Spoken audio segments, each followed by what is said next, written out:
thingy.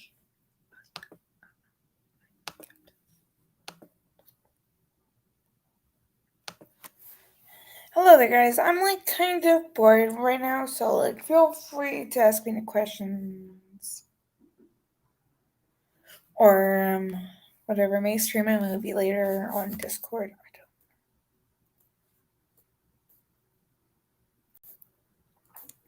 Here, I'm actually gonna go see if there's a mini Star Wars news. I forget where, but apparently we got loads of like TV shows coming.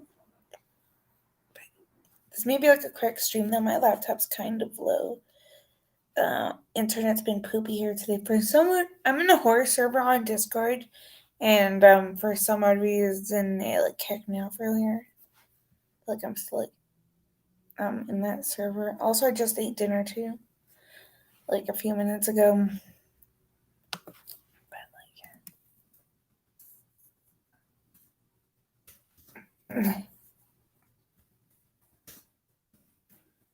But feel free to like ask me any questions or whatever. Maybe I'll do a 20-minute thingy. I don't know if my brother just went for a walk or did he go out.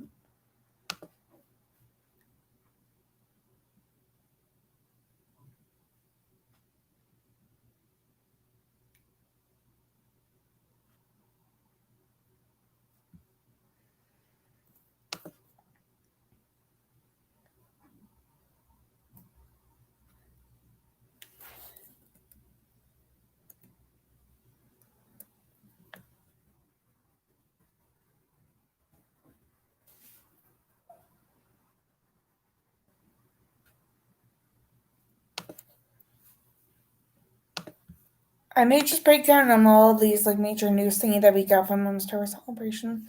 Since I was away, so maybe we missed something, or maybe I missed something in general.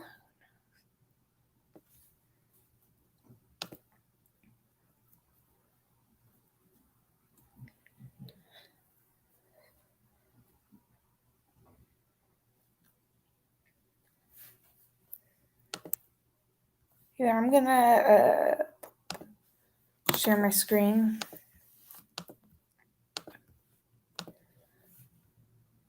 Okay. The galaxy wasn't so far away this weekend as some of Star Wars' most famous faces traveled to Anaheim, California for Star Wars Celebration.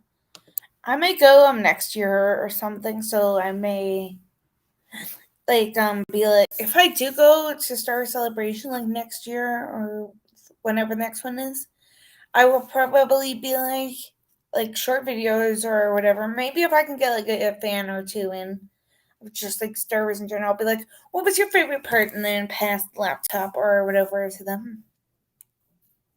Do it. Maybe I'll do like a live stream breakdown from like if I rented a hotel room over there. But yeah. After a 3-year hiatus, really?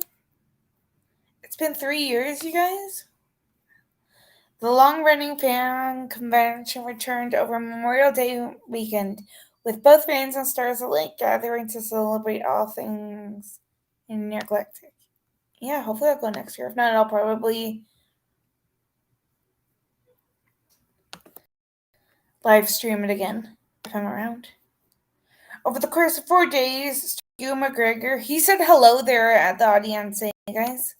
Then, I don't know if this is true or not, but he said episode 7, 8, 9, and 10 are coming. But that could have been just the thing that I talked about yesterday, that we could be getting a new season of Kenobi.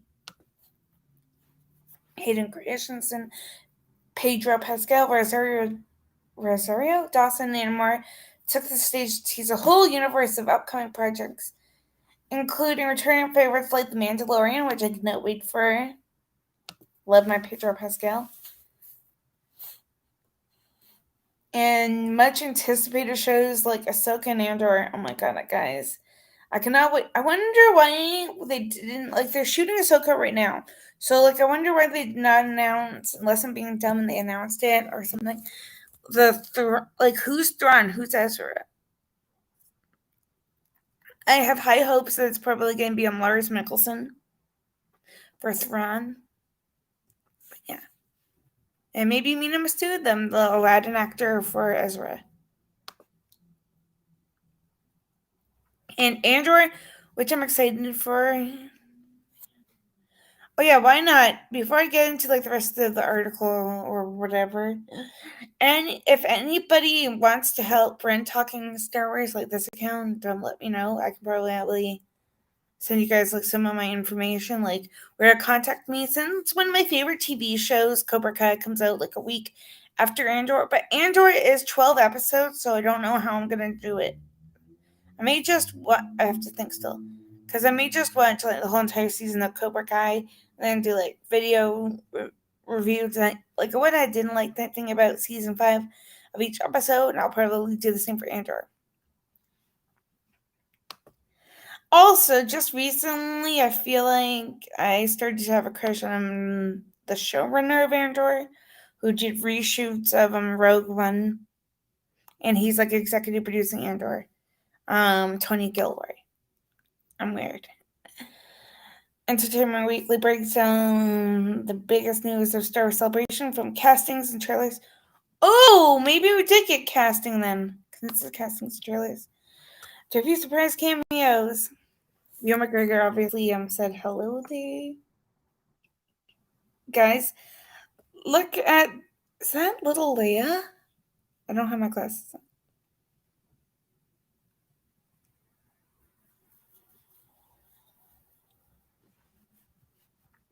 Yeah, like look guys, it's the whole entire like cast of like of Kenobi. Like I think that Jimmy Smith's my glasses aren't like on really well.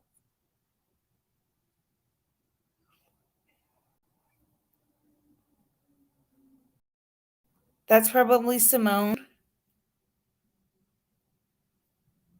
O'Shea Jackson, who I think could be Quinlan Voss. Like they mentioned him in episode 3. We haven't seen him yet, unless he's that droid that didn't talk yet, or hasn't talked rather. And Dear Farmer's droid, who's right there. Then I think that's Bonnie Peace, and then that's Grand Inquisitor. Okay, either that Harold or I'm seeing things wrong because like he's probably right near Grand Inquisitor, and then maybe that's Michelle Bergeron, or Olivia Nicole Holt, the one that composed Kenobi, and then obviously Hayden and Leia, Vivian Lyra Blair, who's an awesome actress. And then obviously Deborah and Ewan.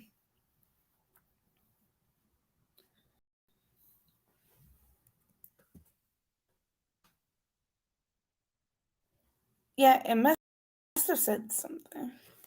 Yeah. The 4-day celebration kicked off with the fittingly epic entrance. On Thursday, Yvette Nicole Brown hosted Lucasfilm Studio Showcase. I'm so sad that they didn't like live stream it, guys. But yeah, and a full-blown choir was on hand to welcome attendees with a dramatic rendition of John Williams' Duel of the Fates. Then Obi-Wan Kenobi and Anakin Skywalker himself stepped on stage, with Ewan McGregor and Hayden Christensen welcoming fans with an appropriate hello there. Star Celebration coincided with the premiere of Obi-Wan Kenobi. McGregor and Christensen were joined by director Deborah Chow and castmates Moses Ingram and Rupert Friend to tease the new show. It was also a much hyped homecoming from McGregor and Christensen, and both actors reflected on the overwhelming love for their prequel trilogy. I know a bunch of people probably love it. It wasn't clear or whatever, but Disney Plus stated a couple of days ago or whatever, Kenobi had the highest viewings, you guys. But was it only one episode? Because it was a 2-episode premiere. It has really been amazing to get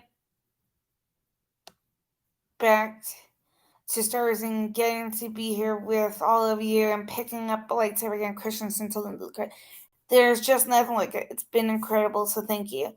Later Thursday night, Ewan McGregor Christensen Company returns to stage for a global premiere of Kenobi as fans got to watch the first 2 episodes early with the cast. Afterwards, the cast, including newcomer Vivian Leigh, Blair, who plays young Leia, returned to the stage for a standing ovation and many waving lightsabers.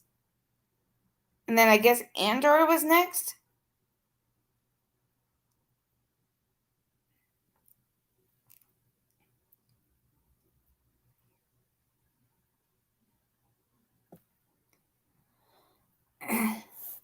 Then Diego Luna's Rebel may have met his end in Rogue One, but he'll live on in the upcoming Disney Plus series Andor, which is set about 5 years before he and Jyn first stole the Death Star plans.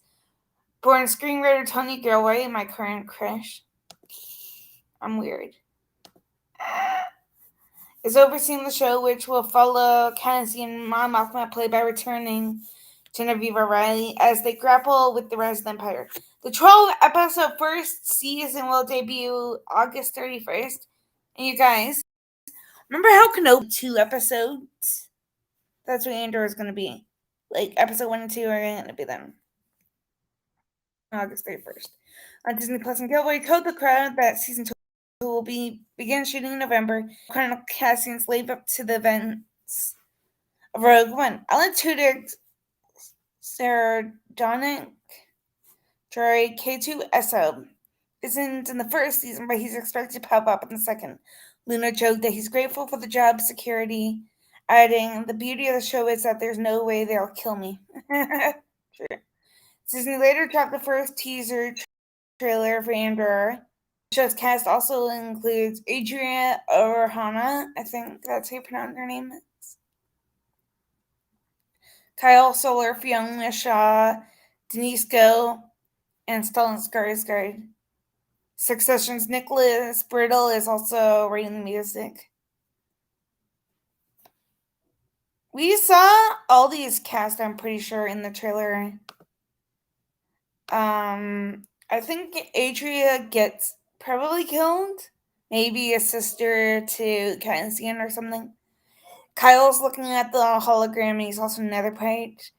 I think Fiona Shaw is the lady at the end, the reckoning part.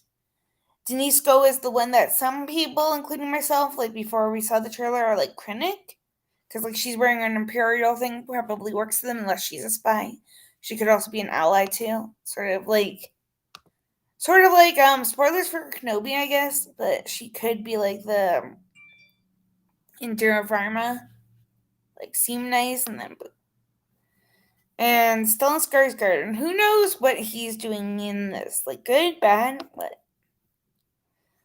Luna added that he relished the chance to better explore Cassian's journey from galactic outsider to rebel leader, although he cautioned that the Cassian of Andor isn't yet the man who fiercely sacrificed himself on Scarif. You're not going to recognize Cassian at the beginning of the actors. It's a very selfish man you're going to see. He's the guy who's waiting for that awakening to happen. It's going to be exciting, and he can't wait for us to see it. And then you have the Mandalorian panel with the baby, the child. Mandalorian creators Dave Filoni and Jon Favreau teased nearly look at The Mandalorian Season 3 on Thursday, but the biggest news was reserved with their full panel Saturday, where they're joined by cast members Pedro Pascal, Katie Sackhoff, Carl Weathers, Emily Swallow, Tamara Morrison, sorry if I'm like saying his name, and Giancarlo Esposito. Pascal also introduced Brendan Wayne and Lateef Crowder, the other characters who played Din Djarin on set. But it was the small star who earned the biggest cheers as Favreau brought out a tiny animatronic Grogu who plopped down and immediately began waving to the crowd. "It's very hard to be separated," Pascal said on working with his tiny green son. "It's the closest I've ever come to being a dad, so far anyway." The third season Mandalorian will debut in early 2023. Oh yeah, guys, they're working on number 4 soon, or they're writing it. And they'll pick up after Din and Grogu reunited in the finale of the Book of Boba Fett. Fans were also treated to some early footage, which found him reckoning with his past. At one point, Swallow's cryptic armorer chastises him for removing his helmet, telling him, "You are no longer Mandalorian." Later, he comes face to face with Sackhoff's Bo-Katan Kryz, who seems to be less than pleased that he's now wielding the Darksaber. Ultimately, we see them vowing to seek redemption on his home planet, saying, "I'm going to Mandalore so that I may be forgiven for my transgressions." The footage also teased the return of Amy Sedaris as Peli Motto and Omid whatever, as Dr. Pershing, along with a new character played by Saturday Night Live alum Tim Meadows. There was also a few fun surprises, like a tree full of Kwani monkey lizard, aka a bunch of delicious bee crumbs, appearance by several babu frogs. Hey, hey. And then early in the week, Rosario Dawson shared a pre-tape message apologizing for missing Celebration because she was, but she made a surprise appearance during Saturday's Mandalorian panel. Joined Pedro Pascal and company on stage to tease her own upcoming Disney series. It's been such a thrilling honor to bring this character to life and to feel the energy of everyone.